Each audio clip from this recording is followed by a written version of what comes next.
Micrometer అంటారు. ఓకేనా? So దీంట్లో మనకు తెలియాల్సిన పార్ట్స్ ఉన్నాయి. అలాగే అసలు ఈ మైక్రోమీటర్ అంటేనే మనకు అర్థం అవ్వాలి. ఒక మీటరు ఏదైనా ఫైండ్ అవుట్ చేయడానికి ఉపయోగపడుతుంది. ఓకేనా? అది దేన్ని ఫైండ్ అవుట్ చేయడానికి ఉపయోగిస్తాం అనేది చెప్తాను తర్వాత. ఫస్ట్ చూడండి ఒకసారి, ఎగ్జాక్ట్ లెన్స్ కానీ, ఓకే, ఎక్స్టర్నల్ డయామీటర్స్ కానీ, లెంత్ని ఎక్స్టర్నల్ డయామీటర్స్ని ఫైండ్ అవుట్ చేయడానికి ఉపయోగపడేదే ఈ మైక్రోమీటర్ అన్నమాట. ఓకేనా? లెంత్ని అంటే రేడియల్ డిస్టెన్స్ని, at the same time outside diameters, ఈ రెండింటిని ఫైండ్ అవుట్ చేసిందే ఈ మైక్రోమీటర్ అన్నమాట. గుర్తుపెట్టేసుకోండి. ఓకే, నెక్స్ట్ అసలు ఎలా ఫైండ్ అవుట్ చేయాలి, ఏం పార్ట్ ఉన్నాయి చూడండి ఒకసారి. ఒక స్లీవ్ ఫ్రేమ్ ఉంటుంది అనమాట. దీన్ని మైల్డ్ స్టీల్తో మ్యానుఫ్యాక్చరింగ్ చేస్తాం. Not plastic, not ceramics. ఓకేనా? మెటల్స్తోనే మైల్డ్ స్టీల్తో డిజైన్ చేస్తాం అన్నమాట, మ్యానుఫ్యాక్చరింగ్ చేస్తాం ఈ స్లీవ్ ఫ్రేమ్. నెక్స్ట్ దీంట్లోనే చూడండి ఒకసారి, ఈ సీ ఫ్రేమ్కి స్పిన్డిల్ ఉండిద్ది. ఇది అన్విల్ అంటారు, దీన్ని వైపు ఉన్నది. ఓకే, ఈ anvil it gives some support to the object. Object కి సపోర్ట్ ఇవ్వడం కోసం ఉపయోగపడతాం మనం. ఓకేనా? అర్థమైందా? ఈ స్పిన్డిల్ మూవ్ అవుతుంది అనమాట, ఫార్వర్డ్ బ్యాక్వర్డ్. ఓకే, సైజుని బట్టి సైజుని బట్టి మనం బ్యాక్వర్డ్ ఫార్వర్డ్ చేస్తాం అనమాట. ఆ సైజు ఎంగేజ్ చేయాలనుకోండి. ఓకేనా? నెక్స్ట్ ఈ స్పిన్డిల్ ఎలా పనిచేస్తుంది అంటే బోల్ట్ అండ్ నెట్ మెకానిజం మీద డిపెండ్ వర్క్ చేస్తుంది అనమాట. చాలా మెకానిజమ్స్ ఉన్నాయి దీంట్లో, మేజర్గా bolt and nut mechanism. Bolt and nut mechanism అంటే ఏంటి? వెన్ వి రొటేట్ నట్, అది ఈ స్పిన్డిల్ అనేది ఫార్వర్డ్ బ్యాక్వర్డ్ వెళ్తుంది అనమాట. చూడండి ఒకసారి, ఇది క్లాక్ వైజ్ రొటేట్ చేస్తే ఈ స్పిన్డిల్ అనేది ఫార్వర్డ్ వెళ్తా బ్యాక్వర్డ్ వెళ్తా? Forward. Very good, clock wise is forward. ఓకేనా? మనం స్క్రూ బిగించాలన్నప్పుడు కూడా మనం తిప్పాల్సింది ఫార్వర్డ్ డైరెక్షన్ లో తిప్పాలి. అప్పుడేమవుతుంది? స్క్రూ ముందుకు వెళ్తుంది అనమాట, స్క్రూ టైట్ అవుతుంది అనమాట. ఓకేనా? Same concept. ఈ టింబల్ ని మనం క్లాక్ వైజ్ డైరెక్షన్ లో రొటేట్ చేస్తే ఈ స్పిన్డిల్ ఫార్వర్డ్ బ్యాక్వర్డ్ వెళ్తుంది. అంటే యాంటీ క్లాక్ వైజ్ రొటేట్ చేస్తే బ్యాక్వర్డ్, ఫార్వర్డ్ చేస్తే ఫార్వర్డ్. ఓకేనా? Anti clock wise backward. అయితే ఇక్కడ ఇందులోనే అసలు ఎలా వర్క్ చేస్తుందంటే దీంట్లో ఈ స్పిన్డిల్ కి నట్టు కింద బోల్ట్ కింద వర్క్ చేస్తుంది అనమాట. ఇదేమో నట్టు కింద పనిచేస్తుంది. నట్టుని రొటేట్ చేస్తే ఫార్వర్డ్ బ్యాక్వర్డ్ కింద మూవ్ అవుతుంది అనమాట. అయితే చూడండి ఒకసారి. ఓకే, సో మనం ఇక్కడ ఆబ్జెక్ట్ అనేది ఇక్కడ పెట్టుకున్న తర్వాత టింబల్ని మనం మూవ్ చేస్తాం, రొటేట్ చేస్తాం. రొటేట్ చేసిన తర్వాత ఇది మనం ఎంగేజ్ అవుతుంది. ఓకే, ఎంగేజ్ అయిన తర్వాత ఇక్కడ మనకి రాచెట్ బ్యారల్ అని ఉంటుందండి. ఓకేనా? అది దేనికి ఉపయోగపడుతుంది అంటారు?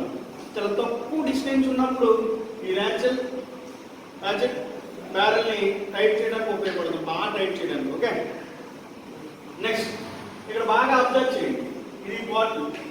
ఓకేనా? బ్యారల్ గురించి చెప్పాను, రాచెట్ బ్యారల్ గురించి కూడా చెప్పాను, టెంబల్ గురించి చెప్పాను, రాచెట్ బ్యారల్ గురించి చెప్పాను. ఇప్పుడు చూడండి ఒకసారి, ఈ ప్లేస్ చాలా ఇంపార్టెంట్ అన్నమాట. సో దీన్ని మెయిన్ స్కేల్ రీడింగ్ అంటే స్లీవ్ అంటాము. ఓకే, ఈ స్లీవ్ మనకి దేనికి ఉపయోగపడుతుంది అంటే main scale readings find out చేయడానికి ఉపయోగపడుతుంది.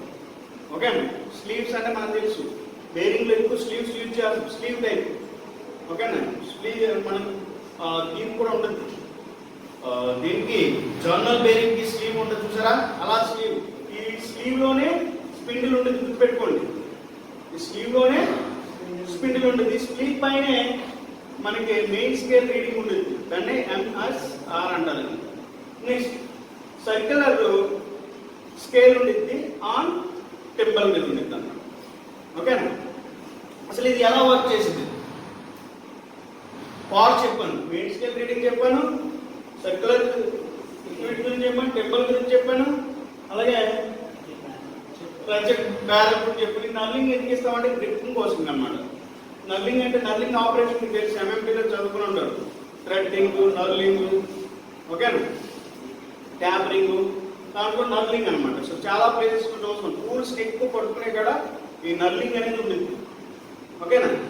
సో ఫస్ట్ ఇది ఏ మెకానిజం వర్క్ చేస్తుందని చెప్పాను, బోల్ట్ అండ్ నెట్ మెకానిజం మీద. దీంట్లో parts C frame, sleeve, handle, main scale reading.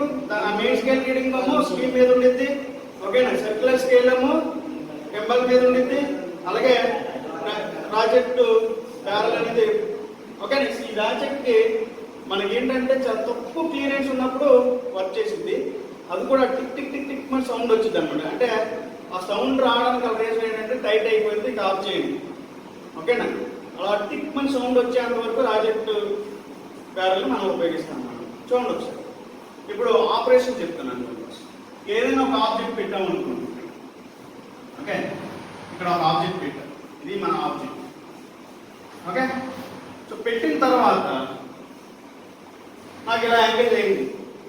అసలు before object error find out చేసుకోండి. ఫస్ట్ ఎర్రర్ ఎలా ఫైండ్ అవుట్ చేస్తారు?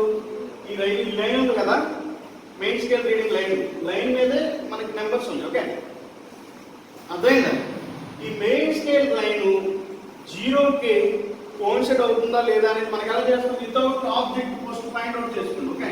ఇది ఆబ్జెక్ట్ కాదు అనుకోండి, ఆబ్జెక్ట్ లేదు, అప్పుడు ఏం చేసుకుంటాం? మొత్తం దీన్ని ఎంగేజ్ చేసి ఎన్విల్ అనేది it is a fixed jack. Fixed jack, movable jack నేను చాలా క్లియర్గా చెప్పాను. మన మౌత్లో కూడా మనకి ఒక ఫిక్స్డ్ జా ఉండిద్ది, మోబుల్ జా ఉండిద్ది. అప్పుడే మాత్రం అది ఫ్రెష్ అవుతురా అని చెప్పాను. సేమ్ ఇది ఎన్విల్ అనేది ఫిక్స్డ్, ఓకేనా. స్పిండిల్ అనేది మోబుల్ జా అనకూడదు, కానీ స్పిండిల్ అనాలి, ఎన్విల్ అనాలి, ఓకే. ఇది ఫార్వర్డ్ బ్యాక్వర్డ్ అనేది. సపోజ్ ఎర్రర్ ఫైండ్ అవుట్ చేసుకోండి. ఈ ఎర్రర్ ఎలా వచ్చిందని చెప్పాను? ఎర్రర్ ఉంటే కనుక ఇది 0కి ఎంగేజ్ చేస్తాను అనమాట. అంటే దీన్ని ఇలా తీసుకుని వచ్చి దీన్ని టైప్ చేయాలి. టైప్ చేసిన తర్వాత ఈ లైన్ ఏదైతే ఉందో ఎంఎస్ఆర్ మీద, ఆ లైన్కి ఈ సర్క్యులర్ స్కేల్ యొక్క 0 నుంచే కదా ఎప్పుడు ఏ నెంబర్ నుంచి స్టార్ట్ అయ్యేది. అంటే ఈ లైన్కి 0 ఎంగేజ్ అవుతే దాని యొక్క ఎర్రర్ 0 ఎర్రర్.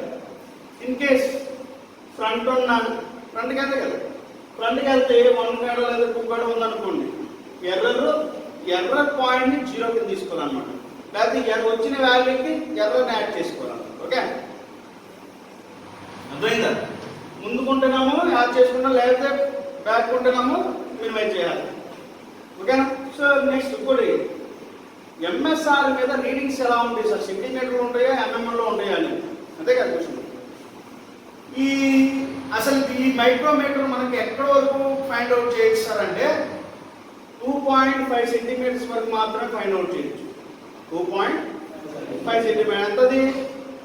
2.5 సెంటీమీటర్స్ అంటే ఇంత లెంత్ ఉన్న కోడ్కి మాత్రమే దీని ద్వారా ఫైండ్ అవుట్. ఎందుకంటే దీనికి ఫ్రేమ్కి ఉన్న డిస్టెన్సే 2.5. నువ్వేదో 1 మీటర్ తెచ్చేసి దాన్ని ఫైండ్ అవుట్ చేయమంటే చేయలేదు. దీనికి ఒక కెపాసిటీ ఉంది, అది ఎంతవరకు? 2.5 సెంటీమీటర్స్ వరకు మాత్రమే. అంటే ఎన్ని ఎంఎం? 25 ఎంఎం వరకు మాత్రమే క్యాలిక్యులేట్ చేయగలదు, ఓకే. నెక్స్ట్ చూడండి ఒకసారి. ఉంటేనమ్మా ఎర్రగా ఉంటుంది. దీని మీద రీడింగ్స్ మనకి సెంటీమీటర్లో ఉండేది, ఓకే. ప్రతి లైన్కి అంటే ఒక లైన్కి దాని నెక్స్ట్ లైన్కి అది పెద్ద ఉంది, చిన్నది ఉంది. లైన్కి ఉన్న డిస్టెన్స్ 0.5 ఎంఎం గుర్తుపెట్టుకోండి. 0.5 ఎంఎం. మళ్ళీ చెప్తాను, ఫస్ట్ లైన్కి చిన్నది ఉంది, పెద్ద ఉంది. ఇంకో దానికి లైన్కి ఉన్న డిస్టెన్స్ ఏముంటాను? 0.5 ఎంఎం, ఓకేనా. నెక్స్ట్ సర్క్యులర్ స్కేల్ మీద మనకి 50 వరకు ఉంటుంది అన్నమాట. 50 వరకు ఉంటుంది నెంబరింగ్, ఓకేనా. 0 నుంచి మళ్ళీ 0కి వస్తే 1 పిచ్ మూవ్ అయినట్టు. పిచ్ అంటే దేంట్లో ఉండిద్ది? థ్రెడ్లో ఉండిద్ది, అంతే కదా. థ్రెడ్లో ఉండిద్ది అంటే నెక్స్ట్ థ్రెడ్కి ఎంగేజ్ అయినట్టు, దాన్ని పిచ్ అంటాం. ఒక థ్రెడ్కి మధ్యలో ఉన్న డిస్టెన్స్ని పిచ్ అని. ఇప్పుడు ఈ సర్క్యులర్ ఒక రొటేషన్ కంప్లీట్ చేస్తే ఇది ఎంత డిస్టెన్స్ మూవ్ అవుతుంది? 1 పిచ్ మూవ్ అవుతుంది అనమాట. ఓకే. పిచ్ ఎంత మనకి? 0.5. పిచ్ ఎంత అంటే ఒకదానికి మధ్యలో డిస్టెన్స్ 0.5. అంటే ఒక్కసారి సర్క్యులర్ మూవ్ అవుతే మనకి ఒక పిచ్ మూవ్ అవుతుంది. స్కేల్ మీద ఒక పిచ్. అంటే 0.5 mm మూవ్. మళ్ళీ చెప్తున్నాను, ఇది చాలా చాలా ఇంపార్టెంట్. ఓకేనా? ఇప్పుడు దీని లీస్ట్ కౌంట్ ఎలా ఫైండ్ అవుట్ చేస్తాం అంటే ఇది ఫైండ్ అవుట్ చేసి లీస్ట్ కౌంట్. ఓకే, అది ఎలా ఫైండ్ అవుట్ చేస్తాం? 0.5 అంతే కదా. అంటే నాకు ఇక్కడ ఎన్ని డివిజన్స్ ఉన్నాయి? 50 వరకు ఉంది. అంటే 50 వరకు ఉంటే కనుక నాకు లీస్ట్ కౌంట్ ఎలా వచ్చింది? దీంట్లో అంటే ప్రతి వన్ లైన్కి ఇంకో లైన్కి మధ్యలో ఉన్న డిస్టెన్స్ ఎన్ని డివైడ్ చేయొచ్చు? మనం 50 డివైడ్ చేయొచ్చు, అంతేనే కదా. అంతే కదరా. దీన్ని ఒక్కొక్క లైన్ క్యాల్కులేట్ చేశాను అనుకోండి, అంటే 0.5 mm ఎన్ని పార్ట్ చేయొచ్చు నేను ఇక్కడ? 50 పార్ట్స్. అంటే నాకు ఎందుకు ఎలా అన్నాను? దీంట్లో ఉన్న నెంబరింగ్ ఎంత? 50. ఒకసారి మూవ్ అవుతే ఓన్లీ 0.5 అవుతే దాన్ని 50 పార్ట్ చేస్తేనే కదా దాని యొక్క లీస్ట్ కౌంట్. అదే least count. Okay, least count is equal to 0.5 6/50. ఎంత mm వచ్చిందా? 0.01 mm. అంతనే కదా. లేదు, ఇన్ సెంటీమీటర్లు అయితే ఇంటూ 10 చేయండి, 0.001. అర్థమైందా? లీస్ట్ కౌంట్ ఎలా ఫైండ్ అవుట్ చేయాలి? ఎంత వచ్చింది? 0.01 mm అన్న, అంతనే కదా. పిచ్ ఎంత ఎందులో ఉంది? 0.5 mm కదా. ఒక లైన్ ఇంకో లైన్కి ఉన్న డిస్టెన్స్ 0.5 mm. దాన్ని మళ్ళీ 50 పార్ట్ చేశాను, ఇది mm లో కదా వచ్చింది. ఓకే, ఇది ఇటు 10 చేస్తే mm 10 చేస్తే సెంటీమీటర్లో వస్తుంది. సరే, ఇది తగ్గింది సార్ అంటారు. మరి ఇది మన సెంటీమీటర్లో చెప్తున్నాం.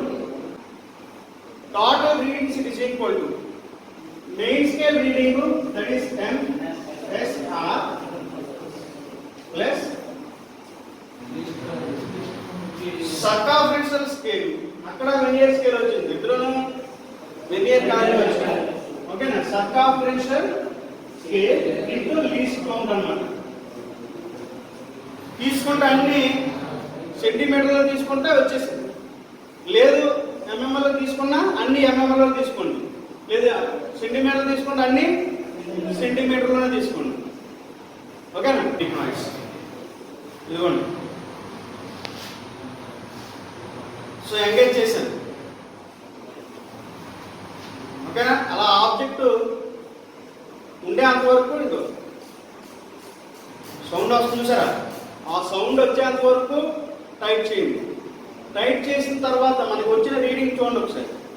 ఇక్కడ అంటే 25 ప్లస్ ఉంది కాబట్టి 25. అసలు ఉన్నది ఇది 0ది 25 ప్లస్ ఎంత వచ్చిందో చూడండి ఒకసారి. ఇది ఎగ్జాక్ట్ గా మనకి 32 దగ్గర ఉంది.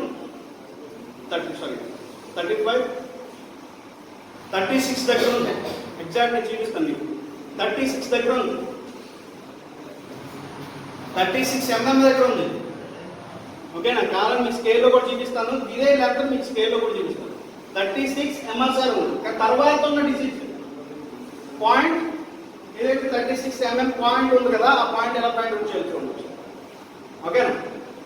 ఇది MSR రీడింగ్ 36 అంటే నెల 36 mm లో వేయాల్సింది ప్లస్ సర్క్యులర్ స్కేల్ మీద 0 తర్వాత 5 కి 4 కి మధ్యలో ఉంది. 4 తీసుకున్నా 5 అయినా తీసుకోవచ్చు. దేనికి దగ్గర ఉంటే అంటే 0 తర్వాత 5 కావాలి అంటే నేను తీసుకోవచ్చు 5 ఇంటూ లీస్ట్ కౌంట్ ఎంత 0.01 mm వేసాం కాబట్టి. ఇప్పుడు చూడండి ఒకసారి కౌంట్ ఎంత వచ్చింది చూడండి ఒకసారి. 36 ప్లస్ 5 ఇంటూ 0.01 36.005. ఓకేనా? 36.05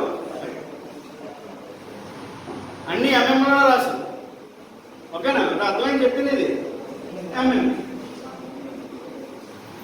ఇన్ కేస్ 5 కాకుండా 45 వచ్చింది అనుకోండి, ఎగ్జాంపుల్ చెప్తాను. 45 వచ్చింది అనుకోండి, ఇప్పుడు ఎంత అవుతుంది?